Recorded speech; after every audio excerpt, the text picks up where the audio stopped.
When you are in a real fight, your adrenaline will spike, which means that the things that you practice softly will have a lot of power behind it. You will be hitting things much harder than you actually intend to. So, if you practice finesse and professionalism in your movement and training, what will happen is you will be slamming that as hard as possible and you won't even feel it. That bruise on your hand, that's not going to be something that you register or even care about in a real scenario.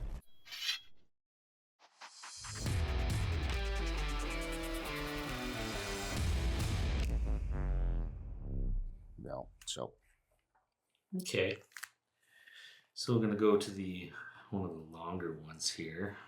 I have in my notes. When people ask me that question, I say Right. basically, have you ever watched Mike handle one of these? Okay. One of the comments. Should I read the names on the comments? no, just No. read it. Okay. They'll know All who right. they are Okay. All Yeah. right. if they bought So, this. all These right. are special comments, right? So one of the comments that came up that you wanted to spend a little time was I like using a palm assist, what you call a punch grip. In that orientation, doesn't the pointy heel on the back of the handle dig into your palm? How do you use that grip without compromising your punch strength? I can resolve that by rotating the blade and driving my palm into the curved hook side. But that's a weird transition between forward grip and punch grip. Yeah. So I answered this a little bit in the instructional portions of the virtual training course here. The one part about that comment, and that individual contacted me as through private message, and we talked back and forth. And great guy. But the thing was is that he didn't understand. He comes from a different training philosophy and background. And the one thing about that comment that I wanted to really hit on was the punching strength. Okay, the ability for you to hit as hard as possible with this thing in your hand. Okay, so I want to touch on that, but the thing is that to answer the question, I've always thought that, and this is one of those weird things about me.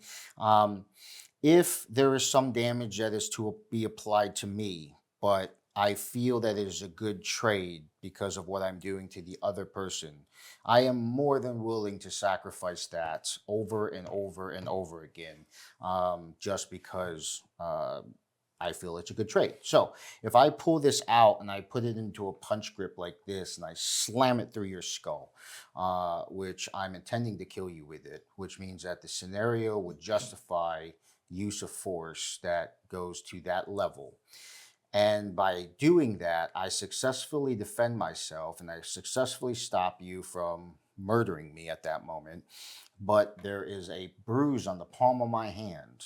I feel that that trade is definitely something I would cash in at any time, any day. I don't care. And the thing is that, being an asshole about it, I could say that's a cool war story. Why did you get a bruise on your hand? Well, let me tell you. Let me tell you, Okay. yeah. We used to run into this issue with running combatives because people would question, like what is the number one way or the easiest way to kill someone if you don't have a weapon and they're laying, say, on a harder surface like the ground. So if they're on their back and their head is there, taking your heel and dropping an axe kick where you take your heel above your shoulder and dropping the cutting edge of your boot into the nose area is going to penetrate into the nasal cavity and separate the head, in which case you can crush the skull through solid displacement of liquid matter. If you were to stomp on their skull and do it repeatedly until their skull no longer looks like it belongs to a human. And then you would get questions like, wouldn't that bruise your heel?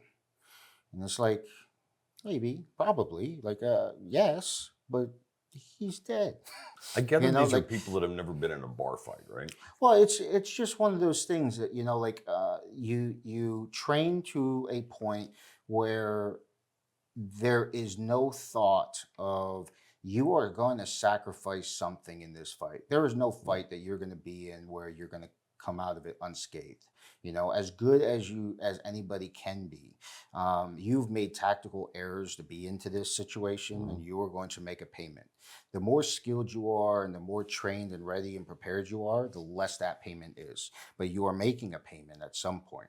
And Right. whether or not that's just bumps and bruises, or that is like I actually get stabbed or something physically is wrong with me for the rest of my life because of that payment, but I survive. Those are all things that if you had the right mindset, you would be willing to pay. Because the alternative is that in these scenarios, the alternative is that you or a loved one would die or be so maimed that it would destroy your life forward from that point. And so it is one of those mindset pieces. It's a great talking tool. That's why I picked the question or the comment. And it's come up quite a few times. Yeah. And then the one thing I said I wanted to comment on was the punching power. I get this a lot. The thing is that I am not attempting to punch as hard as possible. Some people, especially at this table, have seen me hit something as hard as I possibly can, and so I can really hit fairly hard. I don't need to hit hard to stab this into someone. So like if I do an ice pick grip and I just like jab this out, I don't need to try to hammer fist something as hard as I would try to like break through a board or something. I just need this hard enough to just get your attention. And so the majority of it is just touching someone. If you touch someone with a very sharp knife, it is going to do damage, especially if it is touching someplace that isn't covered by clothing or cloth or any metal or whatever. So like your face, what'll happen is you don't need to punch as hard as possible. And if you're training in an environment where they're telling you that you have to use that type of intensity, then you should question it, because telegraphing, the number one thing that causes telegraphing is the attempt to add more power than you possibly should in that scenario. Therefore, you will telegraph movement, in which case the opponent will know something's coming and they will be able to defend faster. If you just try to touch them with no power at all, you tend to be much faster, not because you're technically faster, but because you don't telegraph your movement. Therefore, it's successful. So if all I have to do is touch you with the knife to win this, I'm not going to try to add power. And then the very last thing about that is when you are in a real fight, your adrenaline will spike, which means that the things that you practice softly will have a lot of power behind it. You will be hitting things much harder than you actually intend to. So if you practice finesse and professionalism in your movement and training, what will happen is you will be slamming that as hard as possible, and you won't even feel it because, well, that bruise on your hand, that's not going to be something that you register or even care about in a real scenario.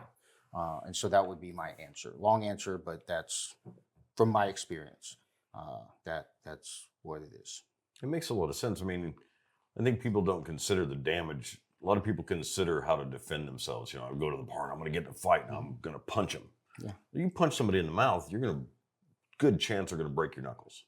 I mean, especially with that adrenaline dump you talked about, you're going to hit really hard if you actually make connection and don't shoot over the side of them or something. Yeah. And you actually make connection with their face or teeth. You're going to cut up your knuckles and do serious damage. So a little bruise in the bottom of your hand, sticking that knife into an eye or into the sinus cavity or something like that, is minimal compared to busting your knuckles up. Yeah. And the last part about that is I could have rounded that out, but the reason I had that horn or whatever you want to call it there is because of other manipulation advantages. And so the design features that were implemented into this where it applied there override the pain thing, right? So like, I thought about that, but the thing is that in my mind, it was just like, well, I already answered the reason why I did it. But the point is that was not an oversight. That was a decision to implement regardless of. And that comes from my mindset. And just like anything else, if you don't agree with the inventor or the reason why they created, certain designs, then maybe this isn't the blade that you should be using because you obviously disagree on some very fundamental things, and so my basic understanding of personal protection is your job is to come home to the ones that love you, no matter what the cost is. And so you need to be willing to do that. And at that moment, you will override small pain, small sacrifices to see your wife again or see your kids again or, enjoy your life. Because that asshole that's stopping you, that person that's bringing violence into your life, that person does not deserve to even step into your realm of influence. And they are threatening to destroy your life. And Yes. so deal with them as such. Yes. Training question. Isn't the trainer dangerous? I use full force when I train. Yeah. So yes, I like to relate things to all my other martial arts training. When I learned how to box, and then when I did sparring in karate for full contact, the thing was is that yes, we had times where we went full force, but that was so rare. Um, in fact, the majority of times, if I think about it, there was someone that was in the class that needed to be taught a lesson. It was not because it was good training, which falls a little bit closer towards an actual fight than it would be training. Those that I have trained with that are of the utmost skill and professionalism, they spar in a playful way. Like it's one of those things that is weird because Americans tend to be very, very, intense all the time. And if you watch our wrestling practices or, judo or whatever, what happens is if it's done properly, it's playful. Because if it's playful, then you aren't going to get as many injuries. You don't overwork yourself. So, overtraining is not one of those things that happens, as quickly. When you go to, say, Thailand, and you start doing kickboxing and whatnot, you'll hear them basically when they hit you, they'll make a sound like they're playing tag, and that's all that's happening. Now, if you wanted, you could take those same people and be like, I want to spar full speed, and you will quickly realize that You shouldn't do that. you shouldn't do that. And it's not because they're not skilled enough to put you in your place. It's because they know that I can spar like this for 4 hours and not have to stop. And we can have fun and I can work on my technique and endurance and we can hug afterwards. But if I were to try to kill you and you tried to kill me, then what would happen is we'd only be able to do that for so long. And I would have brain damage after a couple of years of, and that works with grappling. Like I've worked with world champions around the country. And the thing is that the best guys are very playful. Now, there are times where we go, hey, let's just go at it. But that is so rare. After you've done your pecking order thing, the majority of times, everything is just at a lower intensity and you're working on your skills and you're doing whatever. So going back to the trainer, the fact is that I think that if you are going so hard with this trainer that you are hurting your partners, that you do not have control and you do not have technique to the level that you should be using that trainer in your training. Like the thing is that you should be skilled enough to increase intensity, but still keep your partner safe. There are plenty of times, even in this course, where I go much faster and I stop short. Hell, we did a scene earlier where I pulled a real blade out in the scenario. And at no time did somebody get cut. The fact is that I was very conscious of exactly what I was doing because I try to be a professional. And if you don't bring that to the training, do not use the excuse of I go full as a reason to why your training partners don't want to train with you anymore, right? That is all you. That is you. And so, if it was different, if I had trained with, say, in boxing and, sparring and that type of thing, and every single guy that was like world class sparred at full speed, I would probably agree with that statement. But it is actually the opposite. When I was with my instructor Carlos Machado, and he wanted me to be on his national competition team. So like each of the Machado brothers at the time had their own competition team. You have two people at each of the weight classes for each of the ranks. And one of the things was to be on the Machado team is you had those people from say Carlos's, and then you go to California, and then you would compete against the other four brothers. And what would happen is you would just siphon out to just two people, right? And so there was this training camps all the time in Dallas. And one of the times I was out there, he was like, "Hey, would you like to try out for that?" And I was like, "Sure." And the thing was, is that I went to one of the training camps, and I noticed how playful everyone was, and how like it was weird because the normal class was like 10 times more intense than the competition, like the killers class was, And I was like, is this an off day? Like, are we resting? And Carlos goes, no, you cannot grapple at full speed all the time like you try to kill each other. Like, you have to work on things. And if you're going to work on things, you need to go slow enough to dissect what you're doing and why it's not working, and then repeat the process and go slow enough that somebody can actually tell what you're doing, but you can still do it. And so, like, that's how the best grapplers in the world grapple. And then when they want to pick up the pace, they pick up the pace. But the thing is that the majority of our drilling is always going to be in this type of environment. And that was one of the first times where I was introduced to that mindset. And ever since, it just holds true. And so I believe that if you're going to use, that's why I don't have a problem with that trainer. I think that trainer is great because it's going to force you to be more careful, Now, should you wear eye protection? Should you wear protective whatever? Yes, but I find very few times that you should be so intense in your training with a knife that you have to worry about, say, like accidentally, stabbing somebody through the throat with a freaking aluminum trainer. So yeah, there's a time and a place to vary the level of intensity in training. I've been fortunate enough to observe. Well, you've ranked BJJ fighters up to certain levels, and even like to the highest level, black, brown, purple. And I was actually surprised at how the lack of extreme intensity it would be just for you to put a black belt on somebody. Right.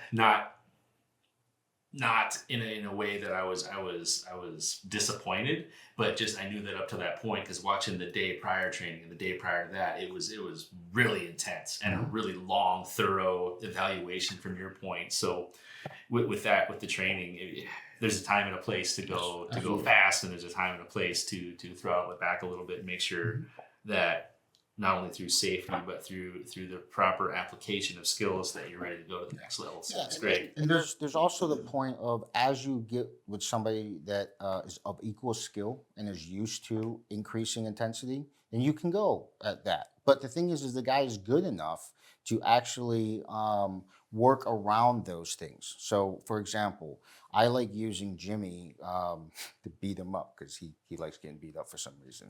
Like, we make the perfect pair. Like, Yeah. I can do damage and he can take damage.